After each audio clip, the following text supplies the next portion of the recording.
பிரேமா, இந்த கல்யாணத்துக்கு நீ சம்மதிக்கவே சம்மதிக்காத. அப்பா இஷ்டப்படி கல்யாணம் செய்துக்கிறதுல எனக்கு எந்தவித ஆட்சேபனையும் இல்லை. நீ உருப்பட மாட்டேங்க. இந்த ரவுடியோட பிரேமாவுக்கு கல்யாணமா? எப்படி நடக்கிறது இது பாத்துறேன். என் பேர் பிரகாஷ், இவன் என் ஃப்ரெண்டு பாலு. உங்களை எங்கேயோ பார்த்த மாதிரி இருக்க. வேற யாரு கேட்டாலும் பரவாயில்ல சார். போலீஸ்காரங்க எங்கேயோ பாத்துக்கிறாங்கன்னு சொன்னா ரொம்ப அசிங்கம் சார். இவன் ஒரு வீட்டு புரோக்கர் சார். ஆலை, என்ன விஷயம் சொல்லுங்க. என் வைஃபை காணும், அவளை எப்படியாவது தேடி கண்டுபிடிக்கணும். உங்க உதவியை தேடிட்டு வந்திருக்கோம். எங்க போயிருப்பாங்க? நாங்க எங்க போயிருக்கிறாங்கன்னு சொன்னா அதுக்கப்புறம் நீங்க கண்டுபிடிச்சிருவீங்களா சார்? நாங்க எங்க ஃப்ரெண்டு வீட்டுக்கு போயிருந்தோம் சார். அங்கேருந்து புறப்பட்டு அவ தனியா எங்கேயோ போறான். அதுல இருந்து அவளை காணும் சார். ஐ சி. All right. பேர் என்ன? பாலு. உங்க பேரை கேட்கல, ஒய்ஃப் பேரை கேட்டேன். எனக்கு இன்னும் கல்யாணமே ஆகல சார். உங்க ஒய்ஃப் பத்தி இல்ல, அவர் ஒய்ஃப் பேரை கேட்டேன். பேரு ராதா. பேர் தான் சார் நல்லா இருக்கும். ஏதாவது அடையாளம் சொல்ல முடியுமா? அடையாளம் சொன்னா கண்டுபிடிச்சிருவீங்களா சார்? ஜாக்கெட் போட்டுக்கிட்டு புடவை கட்டிக்கிட்டு இருப்பா. இது ஒரு அடையாளமா? இதை வச்சு எப்படி ஒரு பொம்பளை கண்டுபிடிக்கிறது? சார், இந்த காலத்துல யார் சார் புடவை கட்டுறாங்க? பாதிக்கு பாதி பைஜாமா ஜிப்பா தானே சார். S S. வேற ஏதாவது அடையாளம் இருக்கு சார். இடது கையில இந்த இடத்துக்கு மேல நெருப்பு சுட்ட அடையாளம் ஒண்ணு இருக்கு. இப்ப இருக்காது. மடையாத அழியாதரா, மடையாத அடுப்பு இருந்து எடுத்து சார். சும்மா இருக்க மாட்டீங்க சார். இந்த பொண்ணு கிடைக்கிறது ரொம்ப அவசியம் சார். ஒய்ஃப் போட்டோ இருக்கா? கல்யாணத்துல எடுத்த போட்டோ சார்.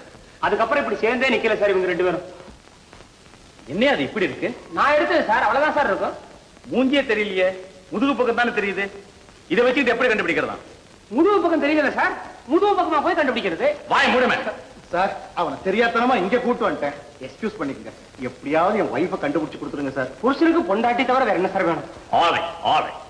மிஸ்டர் பிரகாஷ், நீங்க ஒண்ணுக்கு கவலைப்படாதீங்க, தைரியமா இருக்கு. நல்ல ஒரு ஆபீஸ்ல இருந்து என்ன இன்டர்வியூ கூப்பிட்டுருக்காண்டா. என்னடா திருச்சியில இருந்து வந்திருக்கு? உள்ளூர்ல எனக்கு எவன் வேலை கொடுப்பான்? என்ன பத்தி தான் எல்லாருக்கும் தெரியுமே. பாலு, இன்டர்வியூல உன்ன சில கேள்விகள் கேட்பாங்க. நீ ஒழுங்கா பதில் சொல்லணும். இந்த மாதிரி குரங்குத்தனம் எல்லாம் கூடாது. என்னடா கேள்வி கேட்பாங்க? சரி, இப்ப நான் interview officer. Please take a seat. Thank you. Mister, உங்க பேர் என்ன? என் பேரு மிஸ்டர் பாலு. உங்க ஆபீஸ்ல வேலைக்காக வந்திருக்கிறேன். என்ன படிச்சிருக்க? கல்கி, விகடன், குமுதம், தினத்தந்தி, மாலை முரசு. பேப்பர் விக்கிறியா? நியூஸ் மாட்லியா வேலைக்கு சேர போறேன்? கேட்டதுக்கு ஒழுங்கா பதில் சொல்லு.